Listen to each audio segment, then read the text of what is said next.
ಸಂಖ್ಯಾ ಪದ್ಧತಿ ಅಂತ ಈ ಚಾಪ್ಟರ್ನು 9ನೇ ತರಗತಿಯಲ್ಲಿ ನಾವು ನಿನ್ನೆ ದಿನ ಪಾಠ ಮಾಡಿದ್ದೇವೆ. ಅದರಲ್ಲಿ ಈ ಸಂಖ್ಯಾ ಪದ್ಧತಿಯಲ್ಲಿ ಎಲ್ಲಿ ತನಕ ಪಾಠ ಮಾಡಿದೆ ಅಂತ ವಾಸ್ತವಿಕ ಸಂಖ್ಯೆಗಳು ಅಲ್ಲಿವರೆಗೆ ಪಾಠ ಮಾಡಿದೆ. ಗೊತ್ತಿದ್ದಲ್ವಾ ಇಂದಿನ ತರಗತಿ. ಹಾಗಾದ್ರೆ ವಾಸ್ತವಿಕ ಸಂಖ್ಯೆಗಳು ಅಂದ್ರೆ ಏನು? ಯಾರು ಹೇಳ್ತೀರಾ? ವಾಸ್ತವಿಕ ಸಂಖ್ಯೆಗಳು ಅಂತ ಹೇಳೋ ಏನೋ ವಾಸ್ತವಿಕ ಸಂಖ್ಯೆ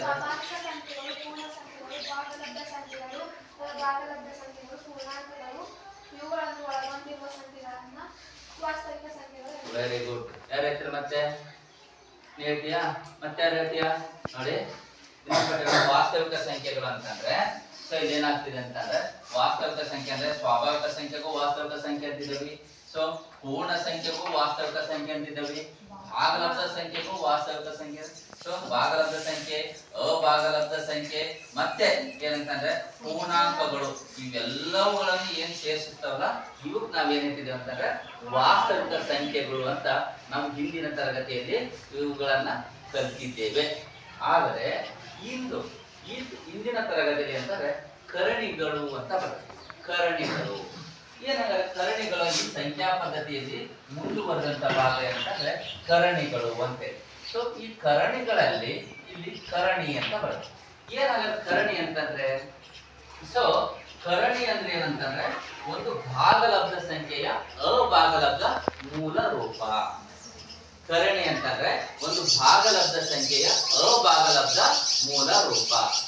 ಹಾಗಾದ್ರೆ ಅದನ್ನ ಹೇಗೆ ಬರ್ತಿದ್ದಾರೆ ಅಂತಂದ್ರೆ ಈ ಕರಣಿಯನ್ನ ಈ ರೀತಿ ಬರ್ತಿದ್ರೆ nth ರೂಟ್ ಆಫ್ ಎ ಅಂತೇಳಿ.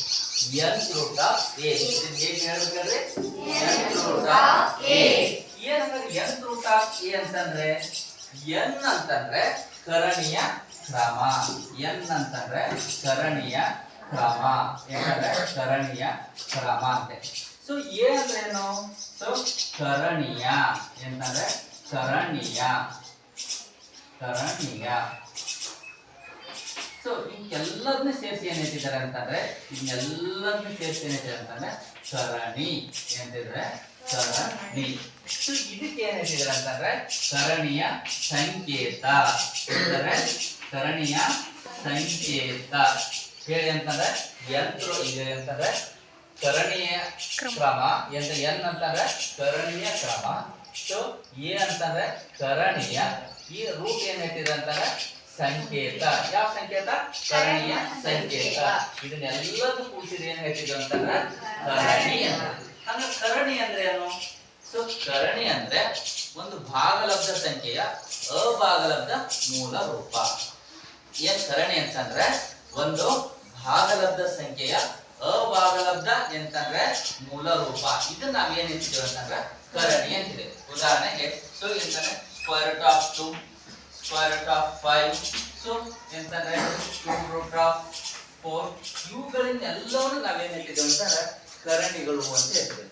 ಸೊ ಕರಣಿ ಅಂತಂದ್ರೆ ಭಾಗಲಬ್ಧ ಸಂಖ್ಯೆಯ ಅಭಾಗಲಬ್ಧ ಮೂಲ ರೂಪ. ಹಾಗಾದ್ರೆ ಕರಣಿ ಆಗ್ಬೇಕು ಅಂತಂದ್ರೆ ಅದು ಒಂದ್ ಏನಾಗಿರ್ಬೇಕು? ಒಂದು ಅಭಾಗಲಬ್ಧ ಸಂಖ್ಯೆ ಆಗಿರ್ಬೇಕು. ಅಭಾಗಲಬ್ಧ ಸಂಖ್ಯೆ ಆಗಿರ್ಬೇಕು. ಅದಕ್ಕೆ ನಾವೇನ್ ಹೇಳ್ತಿದ್ದೇವೆ ಅಂತಂದ್ರೆ ಕರಣಿಗಳು ಅಂತ ಹೇಳ್ತಿದ್ದೇವೆ. ಹಾಗಾದ್ರೆ ಕರಣಿ ಅಂದ್ರೆ ಎಲ್ಲಾ ಅಭಾಗಲಬ್ಧ ಸಂಖ್ಯೆಗಳು ಕರಣಿಗಳನ್ನ ಅಲ್ಲ. ಏನೋ ಎಲ್ಲಾ ಅಭಾಗಲಬ್ಧ ಸಂಖ್ಯೆಗಳು ಕರಣಿಗಳು ಏನೋ ಅಲ್ಲ. ಯಾಕಲ್ಲ ಅಂತಂದ್ರೆ ಈ ಉದಾಹರಣೆಗೆ ಸ್ಕ್ವೇರ್ ರೂಟ್ ಆಫ್ 2 ಅಂತಂದ್ರೆ square root of 2, so 3 into square root of 3. ಇದನ್ನ ನಾವೇಂತಂದ್ರೆ ಕರಣಿ ಅಂತ ಹೇಳಲಿಕ್ಕೆ ಸಾಧ್ಯತೆಗಳು ಅಲ್ಲ. ಇದನ್ನ ನಾವೇಂತಂದ್ರೆ ಕರಣಿ ಅಂತ ಹೇಳಲಿಕ್ಕೆ ಸಾಧ್ಯತೆಗಳು ಅಲ್ಲ. ಹಾಗಾಗಿ ಒಂದು ಕರಣಿ ಆಗ್ಬೇಕಂತಂದ್ರೆ ಒಂದು ಭಾಗಲಬ್ಧ ಸಂಖ್ಯೆಯ ಅಭಾಗಲಬ್ಧ ಎಂತಂದ್ರೆ ಮೂಲ ರೂಪವನ್ನ ಹೊಂದಿರಬೇಕು. ಅದಕ್ಕೆ ನಾವೇನು ಹೇಳ್ತಿದ್ದೇವೆ ಅಂತಂದ್ರೆ ಕರಣಿ ಅಂತ ಹೇಳ್ತಿದ್ದೇವೆ. ಅದಕ್ಕೆ ಒಂದು ಇದನ್ನ ನೆನ್ಪಿಡ್ಕೊಬೇಡಿ. ಏನಂತಂದ್ರೆ ಈ ಉದಾಹರಣೆಗೆ ಇದಕ್ಕೊಂದು ಕೊಟೇಶನ್ ಹೇಗೆ ನೆನ್ಪಿಡ್ಕೋಬಹುದು ಅಂತಂದ್ರೆ ಎಲ್ಲಾ ವಿಜ್ಞಾನಿಗಳು ಎಲ್ಲರೂ ಏನಂತಂದ್ರೆ ಗಡ್ಡವನ್ನು ಬಿಟ್ಟಿರ್ತಾರೆ. ಹೌದಲ್ವಾ? ನೀವೆಲ್ಲ ನೋಡಿದ್ರಲ್ಲ ಮಕ್ಕಳೇ? ವಿಜ್ಞಾನಿಗಳು ಏನಂತಂದ್ರೆ ಎಲ್ಲರೂ ಏನ್ ಮಾಡ್ತಿದ್ದಾರೆ? ಗಡ್ಡವನ್ನೇ ಮಾಡ್ತಾರೆ, ಬಿಟ್ಟಿರ್ತಾರೆ. ಹಾಗಂತ ಗಡ್ಡ ಬಿಟ್ಟಂತಾರೆ ಎಲ್ಲರೂ ವಿಜ್ಞಾನಿಗಳು ಅಲ್ಲ. ಹೌದಲ್ರಿ? ಈಗ ಎಷ್ಟೋ ಜನ ಗಡ್ಡ ಬಿಟ್ಟಿರ್ತಾರೆ, ಅವರೆಲ್ಲರೂ ಅಂತಂದ್ರೆ ವಿಜ್ಞಾನಿಗಳಂತ ಹೇಳಲಿಕ್ಕೆ ಅಲ್ಲ. ಅದೇ ರೀತಿ ಸೊ ಎಲ್ಲಾ ಭಾಗಲಬ್ಧ ಸಂಖ್ಯೆಗಳನ್ನು ನಾವೇನಂತಂದ್ರೆ ಸೊ ಕರಣಿ ಅಂತ ಹೇಳಲಿಕ್ಕಾಗೋದಿಲ್ಲ. ಆದ್ರೆ ಸ್ವಲ್ಪ ಎಂತಂದ್ರೆ ಸ್ವಲ್ಪ ಸೆಲೆಕ್ಟೆಡ್ ಸಂಖ್ಯೆಗಳನ್ನು ಮಾತ್ರ ಅಂತ ನಾವು ಕರಣಿ ಅಂತ ಹೇಳ್ಬೋದು. ಆದ್ರೆ ಕರಣಿ ಆಗ್ಬೇಕಾದ್ರೆ ಅದು ಅಭಾಗಲಬ್ಧ ಸಂಖ್ಯೆಯನ್ನ ಹೊಂದಿರ್ಲೇಬೇಕು. ಅದಕ್ಕೆ ಮಾತ್ರ ನಾವೆಂತಂದ್ರೆ ಕರಣಿ ಅಂತ ಹೇಳ್ತಿದ್ವಿ. ಯಾಕಂದ್ರೆ ನಾವು ಹಿಂದಿನ ತರಗತಿಯಲ್ಲೆಲ್ಲ ಅಭಾಗಲಬ್ಧ ಸಂಖ್ಯೆ ಅಂದ್ರೆ ಏನು ಅದ್ರ ಬಗ್ಗೆ ಸಂಪೂರ್ಣವಾಗಿ ಅಂತಂದ್ರೆ ತಿಳ್ಕೊಂಡಿದ್ವಿ. ಆದ್ರೆ ಮುಂದುವರೆದ ಭಾಗ ಅಂತಂದ್ರೆ ಈ ಕರಣಿಗಳಲ್ಲಿ ಎರಡು ವಿಧಗಳದವು. ಒಂದು ಅಂತಂದ್ರೆ ಕರಣಿಗಳಲ್ಲಿ ಎರಡು ವಿಧಗಳದವು. ಸೊ ಈ ಕರಣಿಗಳಲ್ಲಿ ಎರಡು ವಿಧಗಳು ಅದಾವ ಅಂತಂದ್ರೆ ಏನಂತಂದ್ರೆ ಅದರಲ್ಲಿ ಒಂದು ಸಮರೂಪ ಕರಣಿ, ಇನ್ನೊಂದು ಅಸಮರೂಪ ಕರಣಿ ಅಂತ. ಒಂದು ಸಮರೂಪ ಕರಣಿ ಅಂತಂದ್ರೆ ಒಂದು ಸಮರೂಪ ಕರಣಿ, ಇನ್ನೊಂದು ಯಾವುದು ಅಸಮರೂಪ ಅಂತಂದ್ರೆ ಕರಣಿ ಅಂತ. ಅಸಮರೂಪ ಕರಣಿ ಅಂತ. ಈ ಸಮರೂಪ ಕರಣಿ ಮತ್ತು ಅಸಮರೂಪ ಕರಣಿ ಅಂತ ಎರಡು. ಈ ಸಮರೂಪ ಕರಣಿ ಅಂದ್ರೆ ಏನು? ಸಮರೂಪ ಕರಣಿ ಅಂತಂದ್ರೆ ಕರಣಿಯನ್ನ ಸಂಕ್ಷಿಪ್ತ ರೂಪಗೊಳಿಸಿದಾಗ ಅವುಗಳ ಕರಣಿಯ ಕ್ರಮ ಮತ್ತು ಕರಣಿಯ ಒಂದೇ ಆಗಿದ್ರೆ ಅವುಗಳ ನಾವು ಏನ್ ಹೇಳ್ತಿದ್ದೇವೆ ಅಂತಂದ್ರೆ ಸಮರೂಪ ಕರಣಿ ಅಂತ ಹೇಳ್ತಿದ್ದೇವೆ. ಯಾವುದೇ ಒಂದಕ್ಕಿಂತ ಹೆಚ್ಚಿಗೆ ಕರಣಿಗಳನ್ನ ಸಂಕ್ಷಿಪ್ತ ರೂಪಗೊಳಿಸಿದಾಗ ಅವುಗಳ ಕರಣಿಯ ಕ್ರಮ ಮತ್ತು ಕರಣಿಯ ಒಂದೇ ಆಗಿದ್ದರೆ ಅಂತಹ ಕರಣಿಗಳನ್ನ ನಾವೇನಂತ ಹೇಳ್ತಿದ್ದೇವೆ ಅಂತಂದ್ರೆ ಸಮರೂಪ ಕರಣಿಗಳಂತ ಹೇಳ್ತಾ ಇದ್ದೇವೆ. ಹಾಗಾದ್ರೆ ಉದಾಹರಣೆಗೆ ಅಂತಂದ್ರೆ ಈ ನೋಡಿ ಮಕ್ಕಳೇ, ಸೊ ಇವಕ್ಕ ಉದಾಹರಣೆ ಏನ್ ಕೊಡ್ಬೋದು ಅಂತಂದ್ರೆ ಇಲ್ಲಿ ಈ ಸಮರೂಪ ಕರಣಿಗೆ ಸ್ಕ್ವೇರ್ ರೂಟ್ ಆಫ್ 2 ಹೌದಲ್ವಾ? So 2 into square root of ಅಂತಂದ್ರೆ 2, ನೆಕ್ಸ್ಟ್ ಅಂತಂದ್ರೆ 3 into square root of ಅಂತಂದ್ರೆ ಇವುಗಳನ್ನ ನಾವೇನ್ ಹೇಳ್ತಿದ್ದೇವೆ ಅಂತಂದ್ರೆ ಸಮರೂಪ ಕರಣಿ ಅಂತ ಹೇಳ್ತಿದ್ದೇವೆ. ಇಲ್ಲಿ ನೋಡಿ ಕರಣಿಯ ಕ್ರಮ ಇಲ್ಲಿ ಎಷ್ಟಿದೆ? 2 ಐತಿ. ಏನಿಲ್ಲ ಅಂದ್ರೆ ಸಮಸ್ಯೆ ಅಂತ ಇಲ್ಲಿ 2 ಐತಿ. ಕರಣಿ ಎಷ್ಟಿದೆ? 2 ಐತಿ. ಇಲ್ಲಿ ಏನಿಲ್ಲ ಅಂದ್ರೆ ಏನಿದೆ? 2 ಐತಿ. ಸೊ ನೆಕ್ಸ್ಟ್ ಅಂತಂದ್ರೆ ಕರಣಿಯ ಕ್ರಮ ಎಷ್ಟಿದೆ? 2 ಐತಿ. ಇಲ್ಲಿ ಏನಿದೆ? ಇಲ್ಲಿ 2 ಐತಿ, ಇಲ್ಲಿ 2 ಐತಿ. ಹಾಗಾಗಿ ಒಂದಕ್ಕಿಂತ ಹೆಚ್ಚಿಗೆ ಕರಣಿಗಳು ಒಂದೇ ಕರಣಿಯ ಮತ್ತು ಕರಣಿಯ ಕ್ರಮಗಳನ್ನು ಹೊಂದಿದ್ರೆ ಅಂತಹ ಕರಣಿಗಳನ್ನು ಸಮರೂಪ ಕರಣಿಗಳಂತ ನಾವು ಹೇಳ್ತಾ ಇದ್ದೇವೆ. ಸೊ ಹಾಗಾಗಿ ನೆಕ್ಸ್ಟ್ ಅಂತಂದ್ರೆ ಅಸಮರೂಪ ಕರಣಿಗಳು. ಅಸಮರೂಪ ಕರಣಿಗಳು ಅಂತಂದ್ರೆ ಅವುಗಳನ್ನ ಸಂಕ್ಷಿಪ್ತ ರೂಪಗೊಳಿಸಿದಾಗ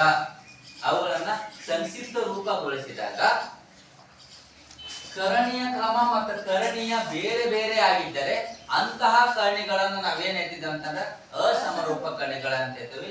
ಉದಾಹರಣೆಗೆ so square root of 3, so cube root of ಅಂತಂದ್ರೆ cube root of 5, so fourth root of 6. ಈ ರೀತಿ ಇರ್ತಕ್ಕಂತಹ ಕರಣಿಗಳನ್ನು ನಾವೇನಂತ ಹೇಳ್ತಿದ್ದೇವೆ ಅಂತಂದ್ರೆ ಅಸಮರೂಪ ಕರಣಿಗಳು ಅಂತ ಹೇಳಿ. ಈಗ ಗೊತ್ತಾಯ್ತಲ್ವಾ ಕರಣಿ ಅಂದ್ರೇನು? ಅದರಲ್ಲಿ ಕರಣಿಗಳಲ್ಲಿ ಎರಡು ವಿಧಗಳದವು. ಒಂದು ಸಮರೂಪ ಕರಣಿ, ಇನ್ನೊಂದು ಅಂತಂದ್ರೆ ಅಸಮರೂಪ ಕರಣಿ ಅಂತ ಹೇಳಿ. ಹಾಗಾದ್ರೆ ಇಲ್ಲಿ ಇದಾದ ನಂತರ ಕರಣಿ ಅಂದ್ರೆ ಏನಂತ ಬರ್ಕೊಳ್ಳಿ ಮಕ್ಕಳೇ. ಕರಣಿ ಅಂದ್ರೆ ಒಂದು ಭಾಗಲಬ್ಧ ಸಂಖ್ಯೆಯ ಕರಣಿ ಅಂದರೆ ಒಂದು ಭಾಗಲಬ್ಧ ಸಂಖ್ಯೆಯ ಅಭಾಗಲಬ್ಧ ಮೂಲ ರೂಪ. ಒಂದು ಭಾಗಲಬ್ಧ ಸಂಖ್ಯೆಯ ಅಭಾಗಲಬ್ಧ ಮೂಲ ರೂಪ. ನೆಕ್ಸ್ಟ್ ಎರಡನೇ ಉದಾಹರಣೆಗೆ nth root of a, nth root of a, nth root of a. ಇಲ್ಲಿ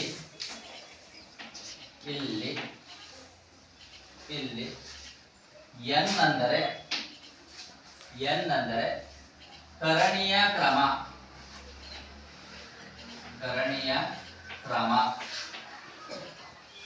ಸೊ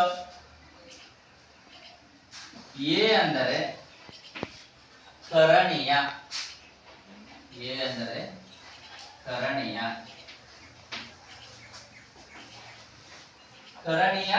ಸಂಕೇತ.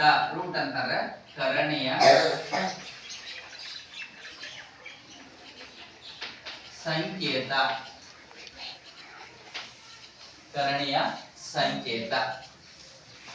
ಆಯ್ತಲ್ಲ ಮಕ್ಕಳೇ. ನೆಕ್ಸ್ಟ್ ಕರಣಿಗಳಲ್ಲಿ ಎರಡು ವಿಧಗಳು. ಯಾವ್ಯಾವ ಎರಡು ವಿಧಗಳು ಹೇಳಮ್ಮ.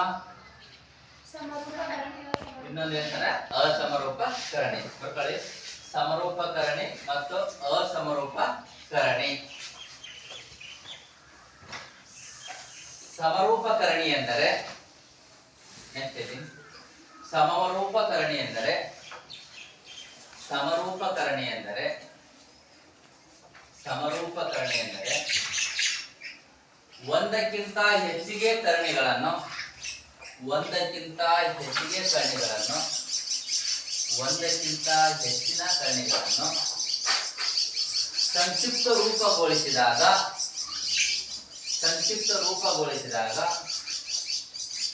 ಅವುಗಳ ಕರಣೀಯ ಮತ್ತು ಕರಣೀಯ ಕ್ರಮಗಳು ಒಂದೇ ಆಗಿದ್ದರೆ ಅಂತಹ ಕರ್ಣಿಗಳನ್ನು ಸಮರೂಪಕರ್ಣಿ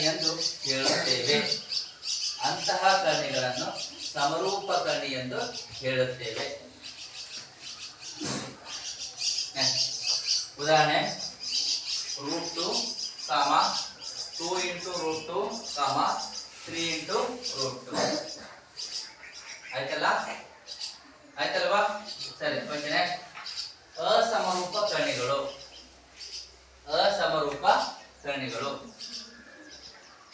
ಒಂದಕ್ಕಿಂತ ಹೆಚ್ಚಿನ ಕರ್ಣಿಗಳನ್ನು ಸಂಕ್ಷಿಪ್ತ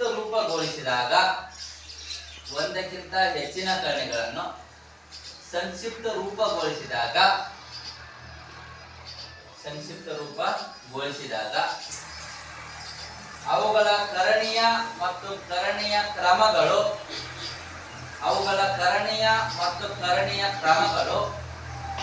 ಬೇರೆ ಬೇರೆ ಆಗಿದ್ದರೆ ಅಂತಹ ಕರಣಿಗಳನ್ನು ಅಸಮರೂಪಕರ್ಣಿಗಳು ಅಂತ ಹೇಳುತ್ತೇವೆ. ಉದಾಹರಣೆಗೆ √3, 2√5, 4th ಅಂತಂದ್ರೆ 6. ನಿಮ್ಮ ಅಭ್ಯಾಸದಲ್ಲಿ ಕೆಲವು ಲೆಕ್ಕಗಳು ಅಂತಂದ್ರೆ ಅಭ್ಯಾಸ 1.4ರಲ್ಲಿ ಬರ್ಕೊಳ್ಳಿ. ಅಭ್ಯಾಸ 1.4ರಲ್ಲಿ ಕೆಲವು ಅಂತಂದ್ರೆ ಲೆಕ್ಕಗಳು ಅಂತಂದ್ರೆ ಅಭ್ಯಾಸ 1.4ರಲ್ಲಿ ಅಂತ ಕೆಲವು ಲೆಕ್ಕಗಳು. ಈ ಕೆಳಗಿನ ಸಂಖ್ಯೆಗಳು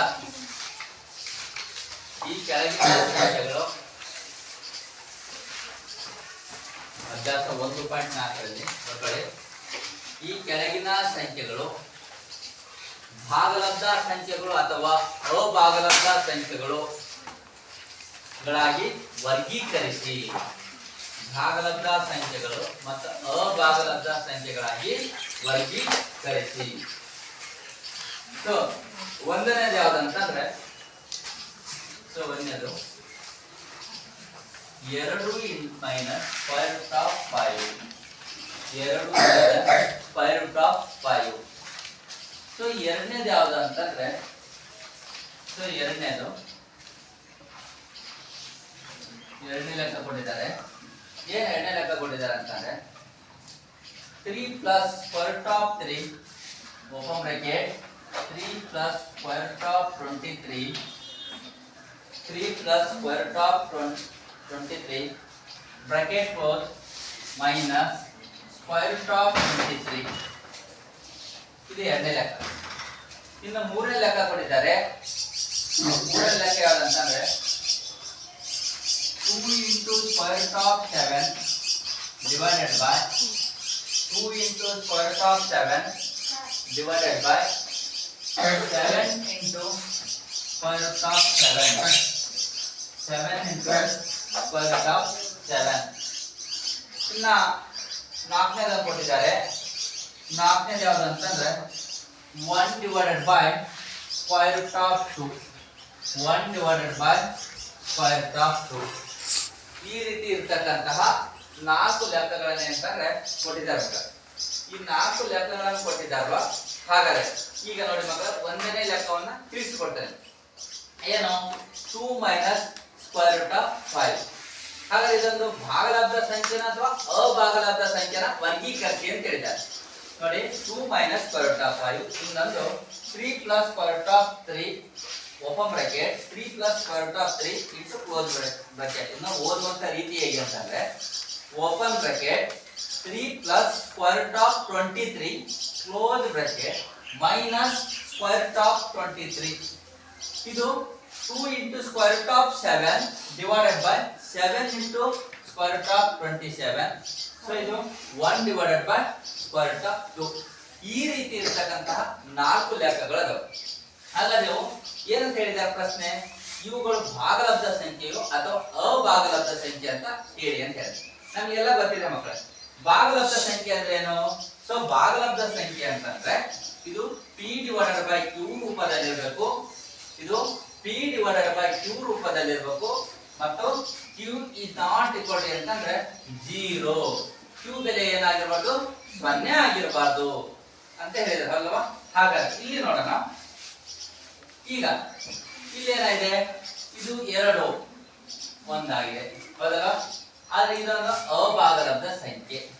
ಇಲ್ಲಿ ನೋಡಿ ಮಕ್ಕಳೇ, ಯಾವುದೇ ಒಂದು ಅಭಾಗಲಬ್ಧ ಸಂಖ್ಯೆಯೊಳಗೆ ಭಾಗಲಬ್ಧ ಸಂಖ್ಯೆ ಇದ್ದಾಗ ಅದು ಕೂಡಿಸಿದ್ರ ಅಥವಾ ಕಳೆದ್ರ ಅಥವಾ ಗುಣಾಕಾರ ಮಾಡಿದಾಗ ಏನಾಗ್ತಿದೆ ಅಂತ ಅನ್ನೋದು ಅಭಾಗಲಬ್ಧ ಸಂಖ್ಯೆನೇ ಆಗಿರ್ತದೆ.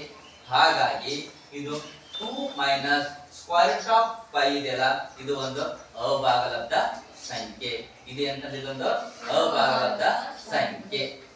ನೆಕ್ಸ್ಟ್ ಇದು ಎರಡನೇ ಲೆಕ್ಕ ನೋಡಿ. ಓಪನ್ ಬ್ರಾಕೆಟ್ 3 + √23 ಮೈನಸ್ √23 ಅಂತ ಇದೆ ಅಲ್ವಾ ಮಕ್ಕಳೇ. ಓಪನ್ ಬ್ರಾಕೆಟ್ 3 + √23 ಮೈನಸ್ ಅಂತ ಈ ರೀತಿ ಇದೆ. ಈಗ ಇದನ್ನು ಓಪನ್ ಮಾಡಿ 3 + √23 ಮೈನಸ್ √23. ಇಲ್ಲಿ ಪ್ಲಸ್ √23 ಐತಿ, ಇಲ್ಲಿ ಮೈನಸ್ √23 ಐತಿ. ಇವೆರಡನ್ನು ಇದನ್ನ ಮಾಡಿದಾಗ ನಿಮ್ಮ ಉತ್ತರ ಏನಾಗ್ತಿದೆ ಅಂತ ಮಕ್ಕಳೇ 3 ಬಂತು. ಹಾಗಾದ್ರೆ 3 ಅನ್ನೋದು ಎಂದರೆ ಇದೊಂದು ಭಾಗಲಬ್ಧ ಸಂಖ್ಯೆ. ಯಾಕಂತಂದ್ರೆ ಅಂಶದಲ್ಲಿ 3 ಇದೆ, ಛೇದದಲ್ಲಿ ಅಂದ್ರೆ ಏನಿಲ್ಲ ಅಂದ್ರೂ 1 ಇದೆ. ಹಾಗಂತ ಇದೊಂದು ಭಾಗಲಬ್ಧ ಸಂಖ್ಯೆ.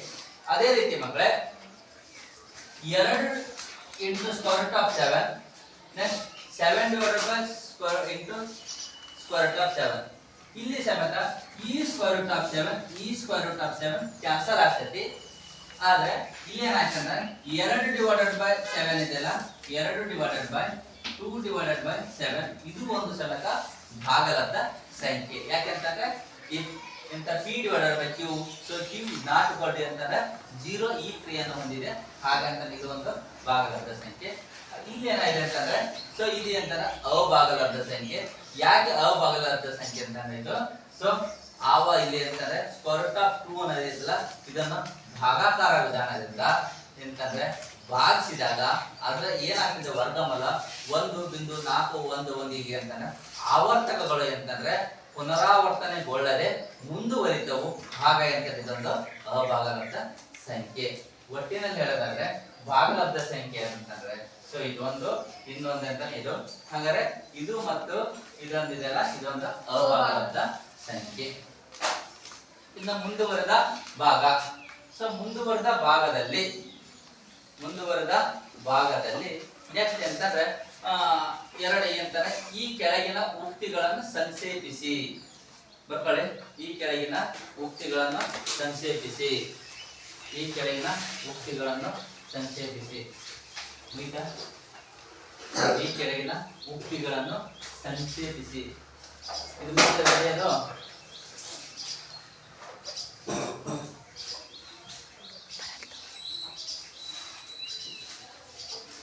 ಈ ಕೆಳಗಿನ ಉಕ್ತಿಗಳನ್ನು ಸಂಕ್ಷೇಪಿಸಿ.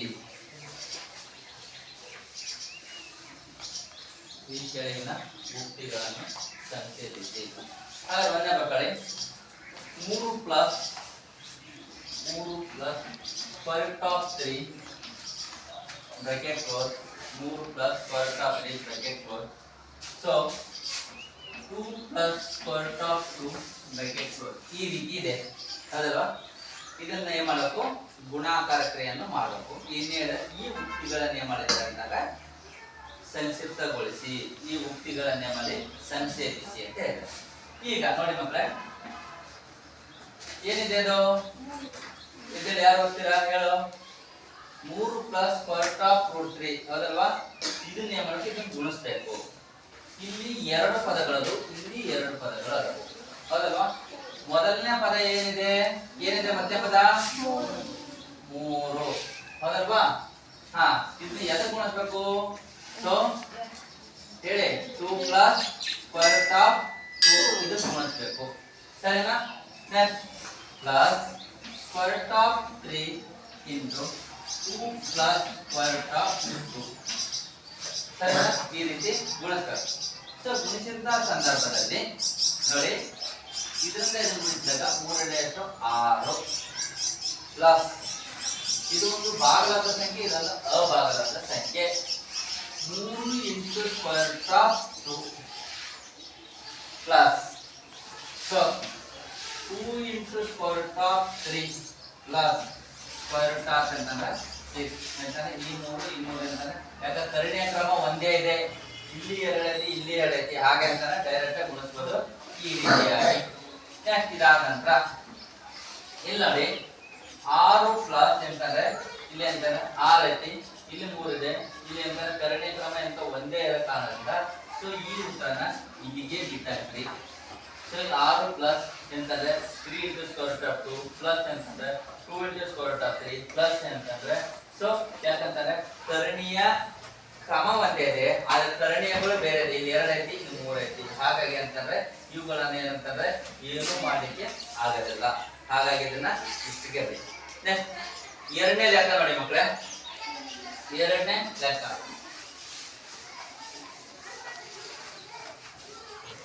ಎರಡನೇ ಲೆಕ್ಕ ಯಾವ್ದು ಅಂತಂದ್ರೆ 3 plus square root of 3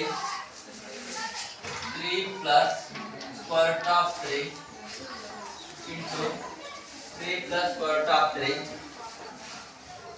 minus square root of 3 ಇದಕ್ಕೆ ಇಲ್ಲಿ ನೋಡಿ 3 plus square root of 3 minus square root of 3 ಇದಕ್ಕೆ ಯಾವ ಸೂತ್ರ ಉಪಯೋಗಿಸಬಹುದು ನಾವೆಲ್ಲ ಕಲ್ತಿದ್ದೇವಲ್ಲ a plus b into a minus b ಏನಾಗದ್ರೆ ಇದರ ಸೂತ್ರ ನೋಡಿ ಈ ಸೂತ್ರನ ಉಪಯೋಗಿಸಬಹುದು a plus b into ಅಂತಂದ್ರೆ a minus b is equal ಯಾರು ಹೇಳ್ತಿದ್ರು a plus b into a minus b a plus ಹೇಳೇನು a square minus b square very good ಏನಂತಂದ್ರೆ a square minus b square ಅಲ್ವಾ a square minus b square very good ಹಾಗಾದ್ರೆ ಈ ರೀತಿ ಇದೆ a plus b into ಎಂತಾನೆ a minus b ರೂಪದಲ್ಲಿ ಇದೆ ಅಲ್ವಾ a plus b into a minus b ಅದೇ ರೀತಿ ಮಾಡೋಣ ನೋಡೋಣ ಇಲ್ಲಿ a plus b into ಎಂತಾನೆ a minus ಎಂತಾನೆ b ಈ ರೀತಿ ಇದೆ ಹಾಗಾದ್ರೆ a plus b into a minus b ಅಂದ್ರೆ ಏನು ಹೇಳಿದೋ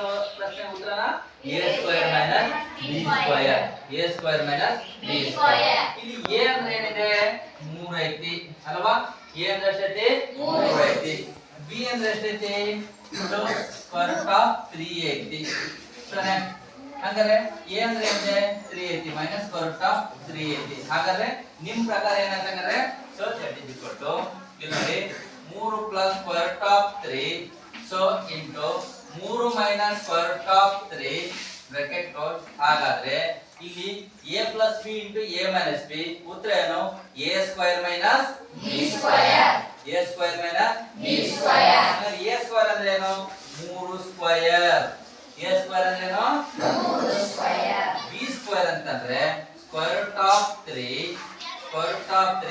hole square square root of 3 whole square ಈಗ ಈ ಸ್ಕ್ವೇರ್ ಕ್ಯಾನ್ಸಲ್ ಆಗ್ತೈತಿ ಈಗ ನೆಕ್ಸ್ಟ್ ಏನಾಯ್ತು 3 ಮುಂದೆಷ್ಟು 9 ಮೈನಸ್ 3 ಸೊ ಕೊನೆ ಉತ್ತರ ಎಷ್ಟು 6 ಎಷ್ಟು ಬಂತು 6 ವೆರಿ ಗುಡ್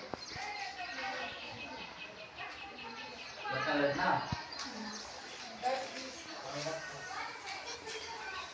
ಇದಾದ ನಂತರ ಇನ್ನೊಂದು ಉಕ್ತಿ ಇದೆ ಯಾವುದು ಅಂತಂದ್ರೆ ಎರಡನೇ ಉಕ್ತಿ ಹೇಳಿದಾರೆ ಅದು ಯಾವ್ದು ಎರಡನೇ ಉಕ್ತಿ ಹೇಳಿದಾರೆ ಅಂತಂದ್ರೆ square root of 5 plus square root of 2 whole square square root of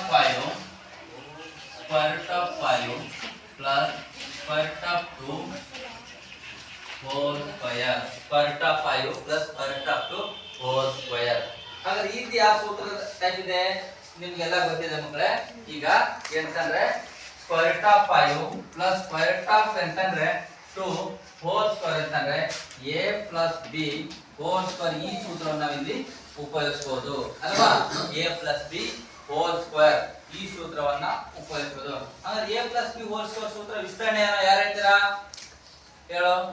A square plus B 2ab very good. a square plus 2ab ಮತ್ತೆ b ಸ್ಕ್ವೇರ್. Very good. ಎಂತಾನೆ ನೋಡಿ a plus b whole square ಅಂತಂದ್ರೆ a square plus 2ab plus b square. So ಇಲ್ಲಿ ಏನಾಗ್ತಿದ್ವಿ ಅಂತಂದ್ರೆ ಇದೇ ರೀತಿ ಪ್ರಕಾರ ನಾವು ಸೂತ್ರ ಇದೆ a plus b whole square. ಇಲ್ಲಿ a ಅಂದ್ರೆ ಏನು? ಸೊ a ಅಂತಂದ್ರೆ ಏನಿದೆ ಅಂడి ಸೊ ರೂಟ್ 5 ಇದೆ. b ಅಂದ್ರೆ ಏನಿದೆ? ರೂಟ್ 2 ಇದೆ ಅಲ್ವಾ. ಈಗ ಬೆಲೆಗಳನ್ನ ಏನ್ ಮಾಡಿದಕ್ಕ ಆದೇಶಿಸಿ ಎಂತಂದ್ರೆ so a plus b whole square is equal to ಎಂತಂದ್ರೆ a square plus 2ab plus ಎಂತಂದ್ರೆ b square. a square plus 2ab plus b square. ಈಗ ಸ್ಕ್ವೇರ್ ರೂಟ್ ಆಫ್ 2 ಇಂತ 5 plus square root of 2 whole square equals. ಹೀಗೆ ಮಾಡಿ ಬೆಲೆಯನ್ನೇ ಮಾಡಿ ಆದೇಶಿಸಿ. ಏನಂತ a square ಅಂತಂದ್ರೆ ಏನ ಬರೆಯೋದು ಇಲ್ಲಿ square root of 5 whole square. a square ಅಂದ್ರೆ ಏನು ಬರೆಯೋದು? Square root of 5 whole square plus 2 into ಏನು ಬರೆಯೋದು ಅಲ್ಲಿ 2 ಇಂಟು a ಅಂದ್ರೆ ಏನಿದೆ ಅಲ್ಲಿ so square root of very good square root of ಏನು 5. b ಅಂದ್ರೆ ಏನೈತಿ ಸ್ಕ್ವೇರ್ ರೂಟ್ ಆಫ್ 2 ಇದೆ ಪ್ಲಸ್ ಎಂತಂದ್ರೆ b ಸ್ಕ್ವೇರ್ ಅಂದ್ರೆ ಏನು square root of 2 whole square. ಈಗ ಈ ಸ್ಕ್ವೇರ್ ಕ್ಯಾನ್ಸಲ್ ಆಗ್ತೈತಿ. ನಾವು ಈ ರೀತಿ ಏನ್ ಮಾಡಬಹುದು ಬೆಲೆಗಳನ್ನ ಆದೇಶಿಸಬೇಕು. ಆದೇಶಿಸಿದ ನಂತರ ಇಲ್ಲಿ ಏನ್ ಮಾಡ್ಬೇಕಂತಂದ್ರೆ ಇಲ್ಲಿ ಈ ನೋಡಬೇಕು ಯಾವ್ಯಾವ ಸಂಕ್ಷಿಪ್ತ ರೂಪ ಬಳಸಲ್ಪಡ್ತೈತಿ. ಈ ಸ್ಕ್ವೇರ್ ಕ್ಯಾನ್ಸಲ್ ಆಯ್ತು. ನೆಕ್ಸ್ಟ್ ಈಗ 5 ಪ್ಲಸ್ ಇಲ್ಲಿಂದ 2 ಇಂಟು ನೋಡಿ ಕರಣೀಯ ಕ್ರಮ ಕರಣೀಯ ಒಂದೇ ಇದೆ. ಹಾಗಾಗಿ ಏನ್ ಮಾಡೋದು ಅಂತಂದ್ರೆ ಕರಣೀಯ ಕ್ರಮ ಎರಡು ಒಂದೇ ಇರೋ ಸಂದರ್ಭದಲ್ಲಿ ಗುಣಾಕಾರ ಮಾಡಬಹುದು. ಸೊ ಈಗ ಏನಾಯ್ತು ಸ್ಕ್ವೇರ್ ರೂಟ್ ಆಫ್ ಅಂತಂದ್ರೆ 10 ಆಯ್ತು ಪ್ಲಸ್ ಈ ಸ್ಕ್ವೇರ್ ಕ್ಯಾನ್ಸಲ್ ಅವಾಗ ಏನಾಯ್ತು 2 ಆಯ್ತು. So that's the final answer. ಬರ್ಕೊಳ್ಳಿ.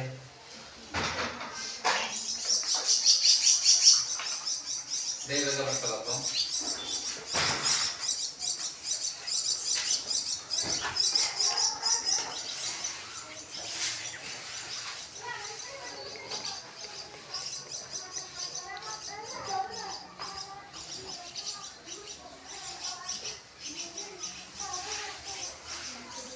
ನೀವೊಂದು ಲೆಕ್ಕ ಮಾಡ್ತೀರಾ ಮುಗಿತಾ?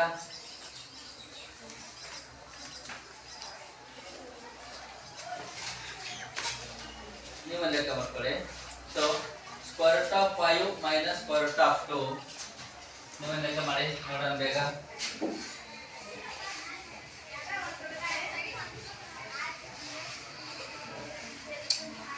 Square root of 5 square root of 5 minus square root of 2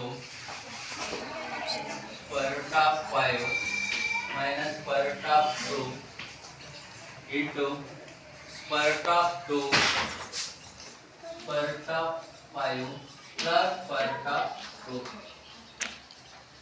square root of 5 minus square root of 2 into square root of 5 plus square root of 2. ನೀವು ಯಾವ ಸೂತ್ರ ಹಾಕ್ಬೋದು ಹೇಳಿ ಇಲ್ಲಿ? a minus b into a plus b ಈ ಸೂತ್ರವನ್ನು ಹಾಕ್ಬೋದು. a minus b into a plus b ಈ ಸೂತ್ರವನ್ನು ಏನು ಹಾಕ್ಬೋದು.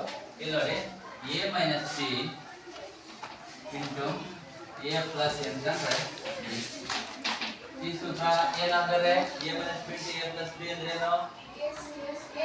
ಯಾರು ಇದ್ನೇ ಅಂತ ಹೇಳಿ ಹೇಳಮ್ಮ. a ಸ್ಕ್ವೇರ್ ಮೈನಸ್ ಅಂತಂದ್ರೆ ಬಿ ಸ್ಕ್ವೇರ್. ಹಾಗಾದ್ರೆ ಬೆಲೆಯನ್ನು ಆದೇಶಿಸಬೇಕಿಲ್ಲಿ. a ಅಂದ್ರೆ ಏನಿಲ್ಲಿ? ಸೊ a ಅಂದ್ರೆ so square root of 5, b ಅಂದ್ರೆ ಏನು ಸ್ಕ್ವೇರ್ ರೂಟ್ ಆಫ್ 2. ಈ ಬೆಲೆಯನ್ನು ಆದೇಶಿಸಿ. ಈ ಬೆಲೆಯನ್ನು ಆದೇಶಿಸಿದಾಗ ನೋಡಿ ಮಕ್ಕಳೇ, ಇಲ್ಲಿ ಅಂತಂದ್ರೆ ಈ ಬೆಲೆಯನ್ನು ಆದೇಶಿಸಬೇಕು ಅಂತಂದ್ರೆ ಸೊ ಈಗ square root of 5 minus square root of 2, square root of 5 plus square root of 2. ಈ square root of 5 minus square root of 5 minus square root of 2, ಈ square root of 5 plus square root of 2. ಇದನ್ನ ನೀವೇಂತಂದ್ರೆ ಈ ಎಂತಾರೆ a minus b into a plus b, ಈ ಸೂತ್ರ a square minus b square. ಈ ಸೂತ್ರವನ್ನು ಉಪಯೋಗಿಸಿಕೊಂಡು ನೀವೇನ್ ಮಾಡ್ಕೊಂಡ್ಬರ್ಬೇಕಂದ್ರೆ ಈ ಲೆಕ್ಕವನ್ನು ಏನ್ ಮಾಡ್ತೀವಿ ಅಂತ ನೀವು ಮನೆಯಲ್ಲಿ ಮಾಡ್ಕೊಂಡ್ಬರ್ಬೇಕು. ಸರಿನಾ? ಇದು ನಾಳೆ ನಿಮಗೆ ಹೋಮ್ ವರ್ಕ್. ಎಂತಂದ್ರೆ square root of 5 minus square root of 2 ಎಂತಂದ್ರೆ ಬ್ರಾಕೆಟ್ ಕ್ಲೋಸ್ ಇನ್ನು bracket open square root of 5 plus square root of 2. ಈ ಲೆಕ್ಕವನ್ನ ನೀವೆಂತಂದ್ರೆ a minus b into a plus b, ಈ ಸೂತ್ರವನ್ನು ಹಾಕಿಕೊಂಡು ಲೆಕ್ಕವನ್ನು ಏನ್ ಮಾಡ್ಬೇಕು ಮನೆ ಮಾಡ್ಕೊಂಡ್ಬರ್ಬೇಕು. ಇದರ ಹಾಗೆ ಅಭ್ಯಾಸ 1.4ರಲ್ಲಿ ಇನ್ನೂ ಬಹಳಷ್ಟು ಲೆಕ್ಕಗಳದವು ಎಂತಂದ್ರೆ ನಾಳೆ ಮಾಡ್ಕೊಂಡು ಸರಿನಾ? ಇಂದು ಇವತ್ತಿಗೆ ಈ ಅಧ್ಯಾಯವನ್ನು ಮಾಡ್ತಿದ್ದೀವಿ ಮುಕ್ತಾಯ.